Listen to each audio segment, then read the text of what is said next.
जी हाँ, हमारे हर उस गांव में जहां आज भी महिलाएं ये सोच के बैठी हैं कि हम कुछ नहीं कर सकते, पुरुष ये सोच के बैठे हैं जैसा चल रहा है वैसे बढ़िया है, तो कृपया ऐसे व्यक्तियों से प्रेरणा लें।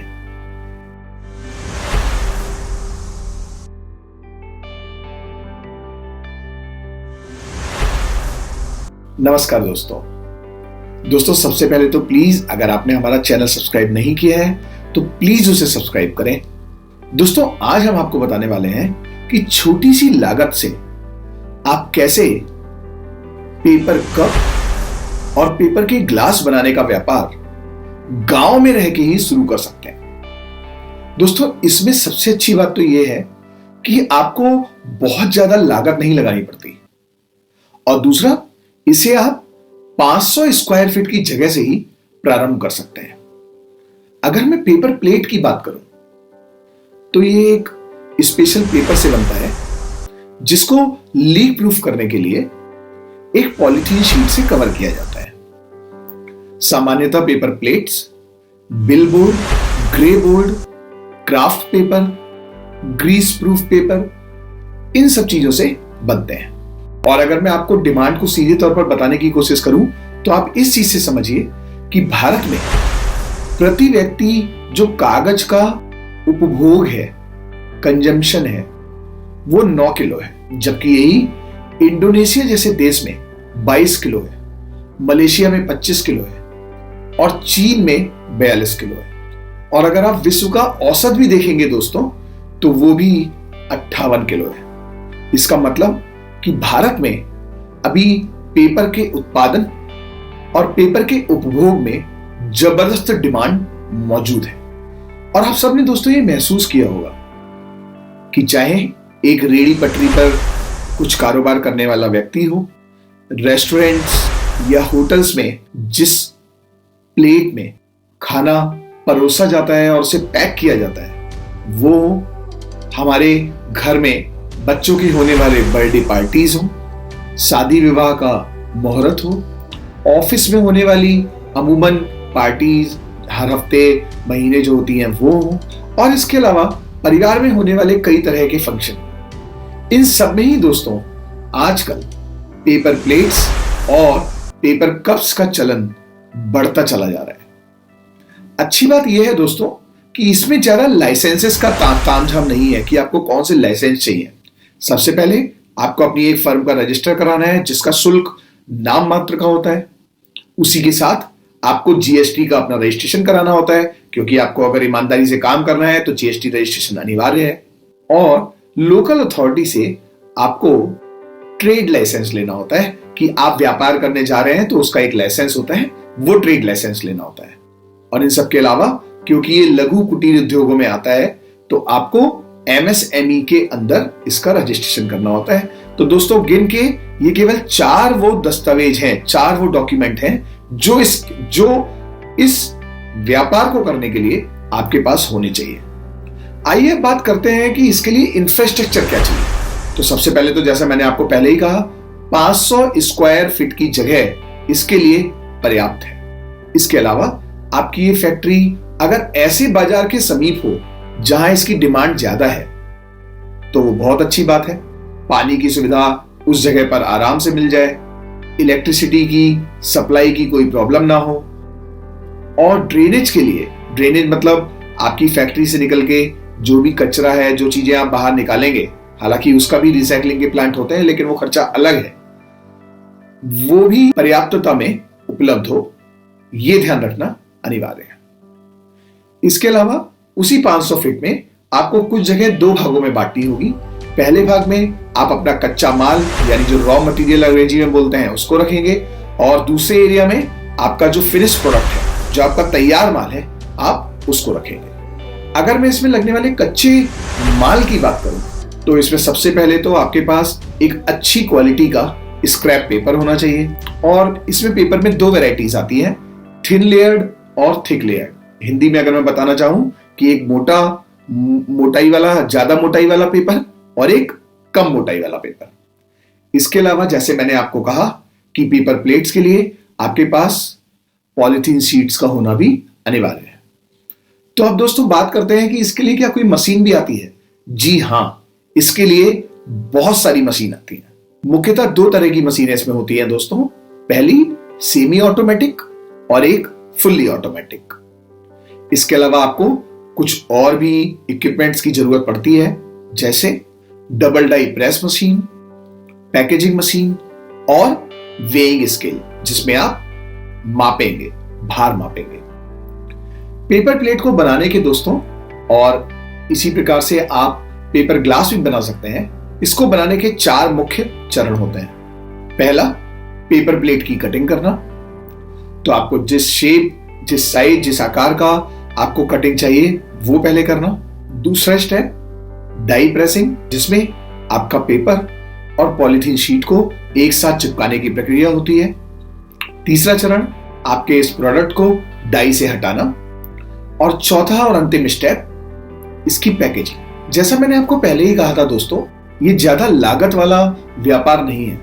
सबसे बड़ी बात जो निर्भर करती है कि आपकी इस पे लागत कितनी आएगी, वो ये कि आप मशीन किस प्रकार की लेते हैं।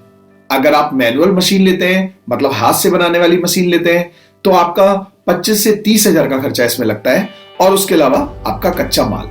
लेकिन अगर आप ऑटोमेटिक मशीन में जाते हैं तो उसमें खर्चा 50,000, 1 लाख, 2 लाख, फिर सिंगल डाई अगर है, डबल डाई है तो उसके खर्चे अलग अलग, फिर वो खर्चे बढ़ते चले जाते हैं। दोस्तों, आप में से कई लोगों का शायद ये सोचना हो सकता है कि मान लीजिए आपने हमारे चैनल का कोई भी वीडियो देखा, तो आपको लगा हाँ ठीक है, बहुत अच्छी बात है, सोचेंगे।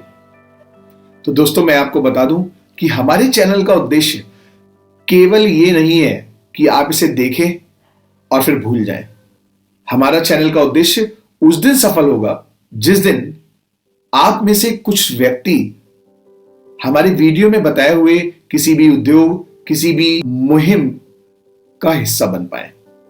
उदाहरण के लिए, जैसा आज हमने बताया कि आप पेपर ग्लास और पेपर प्लेट का व्यापार अपने गांव में ही शुरू कर सकते हैं। अब कई लोग कहेंगे, अरे भैया हमारे पास पैसा नहीं है, हमारे पास जगह नहीं है, हमारे पास लोग नहीं है, हम शुरू कैसे करें?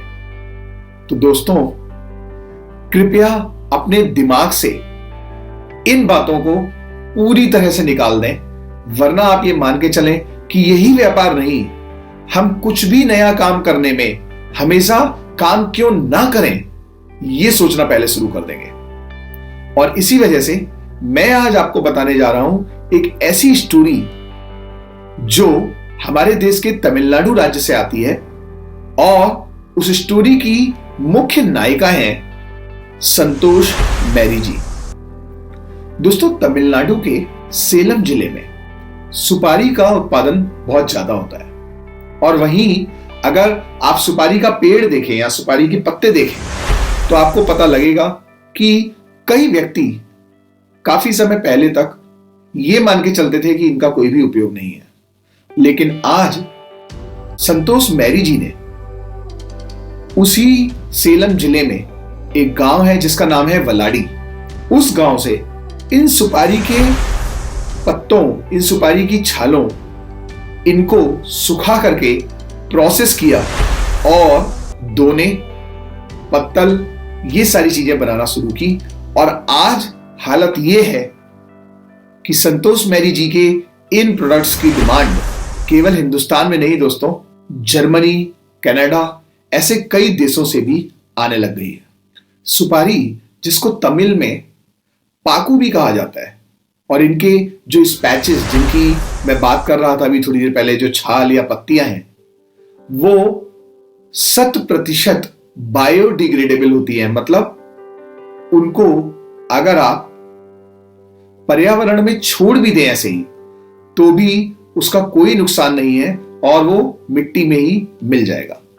संतोष मैरी जी अपने अलावा 6 लोगों को और रोजगार देती हैं अपने ही गांव में, और 10 से 12 इंच की डिनर की प्लेट्स इनकी खासियत है। संतोष जी ने जब शुरुआत की थी तो एक मैनुअल मशीन से शुरुआत की थी जिसमें प्रतिदिन 200 प्लेट्स बनती थी। लेकिन आज इनके पास 20 मशीन है और ये प्रतिदिन 3000 से ज्यादा प्लेट्स बना पाती है। और देखिए, व्यापार जैसे जैसे धीरे धीरे संतोष जी का आगे बढ़ा, इन्होंने मशीन में भी तब्दीलियां की। जी हाँ, एक्सपोर्ट मार्केट के लिए जब आपको विदेश में कोई प्रोडक्ट भेजना होता है, वहां क्वालिटी और अच्छी रखनी पड़ती है और उसके लिए आपको मशीन भी बेहतर लगती है। और दोस्तों, जैसा हम सबको पता है कि हिंदुस्तान त्योहारों का देश है, यहां हर दिन कोई ना कोई त्योहार है। तो जब भी उस क्षेत्र में त्योहार वगैरह होते हैं, उस समय संतोष मैरी जी प्रतिदिन 8 से 10,000 प्लेट्स केवल मंदिरों में सप्लाई करती हैं। तो दोस्तों, ये थी बात संतोष मैरी जी की। जी हां, हमारे हर उस गांव में जहां आज भी महिलाएं ये सोच के बैठी हैं कि हम कुछ नहीं कर सकते, पुरुष ये सोच के बैठे हैं जैसा चल रहा है वैसे बढ़िया है, तो कृपया ऐसे व्यक्तियों से प्रेरणा लें। दोस्तों, ये तो केवल एक सुपारी के पेड़ की बात थी। इसके अलावा हमारे हर गांव में जहां भी गाय या भैंसें पाली जाती हैं, हम सबको पता है कि जो गेहूं का भूसा होता है उसे जानवर बहुत आराम से खाते हैं, लेकिन जो धान का भूसा बनता है उसको जानवर नहीं खाते। तो दोस्तों, आपकी जानकारी के लिए मैं बता दूं कि भारत के प्रतिष्ठित शिक्षण संस्थान Indian institute of technology IIT Delhi के कुछ छात्रों ने मिलकर कुछ समय पहले इस धान के भूसे को, जिसको हम पुआल को अक्सर खेत में ही जला देते थे, ये मान के कि इसे ना गाय खाने वाली है और ये रखकर भी कुछ फायदा नहीं है, उसी से ही IIT दिल्ली के कुछ छात्रों ने एक टेक्नोलॉजी विकसित की और जिसके द्वारा पल्प तैयार किया जाता है और उस पल्प के द्वारा आप प्लेट्स और कप्स बना सकते हैं। अगर आपकी दोस्तों ऐसा व्यापार करने की इच्छा है तो आप स्क्रीन पर आ रहे हैं हमारे इस ईमेल आईडी पर हमसे संपर्क करें और फिर हम आपसे तुरंत संपर्क करके आपको बताएंगे कि किस स्तर पर आपको इसकी शुरुआत करनी चाहिए। इस एपिसोड में इतना ही दोस्तों, अगले एपिसोड में बात करेंगे किसी एक नए मुद्दे पर। तब तक के लिए नमस्कार।